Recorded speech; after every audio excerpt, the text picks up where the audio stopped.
Ration card धारी मानक पई आसीगला बड़ा खुशी खबर। जदि आपणकर राशन कार्ड अछि आपण प्रत्येक मास राशन सामग्री लाभ उठाउछन्ती तेबे जानि रखुंतु जोगाण मंत्री आपण मानक पई जारी कले आउ एक घोषणा।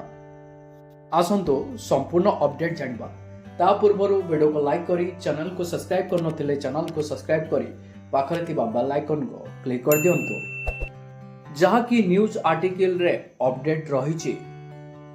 जोगाण मंत्री बड़ सूचना बढ़िला केवाईसी अपडेट जानतु केते तारीख जाए चलिबो।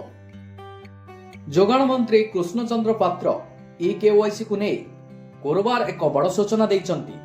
मंत्री कहिसंती केवाईसी अपडेट पूर्व जनवरी 31 तारीख थिला एबे फेब्रुआरी 15 को वृद्धि करा जायछि।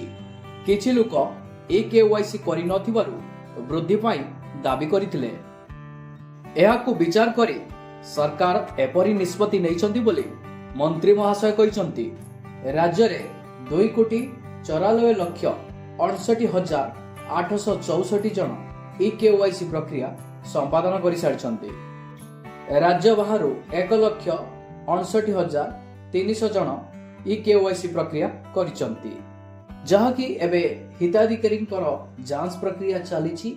सेमानकर आधार कार्ड सह सिग्नेचर टिप चिन्ह मध्य निया जाउची। किछि स्थान रे देखिबाकू मिलिछि आई स्कान मध्य करा जाउची। परिवार रे जो सदस्य मानक पय राशन सामग्री मिलुची सेमानकू मध्य सरकार तरफ जांच करा जाउची। एहा परे डीलर माने एहार केवाईसी प्रक्रिया को संपादन करुछंती। तबे जानि रखुंतु आपण जदि एपर्यंत केवाईसी प्रक्रिया को संपादन करि नहंती ताहाले आपण मानक पई खुशी खबर। फेब्रुआरी 15 पर्यंत एहार अवधि रहिछि।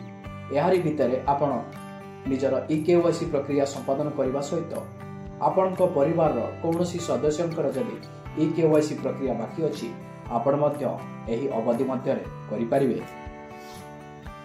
जदि आपण एही तारीख मध्यरे केवाईसी प्रक्रिया को संपादन करूनाहांती यह होची सरकारंकर शेष तारीख। जदि आपण माने एही तारीख सुधा केवाईसी प्रक्रिया संपादन करूनाहांती ताहाले आपणकर राशन कार्ड टी सबुदिन पई कटि जिवो।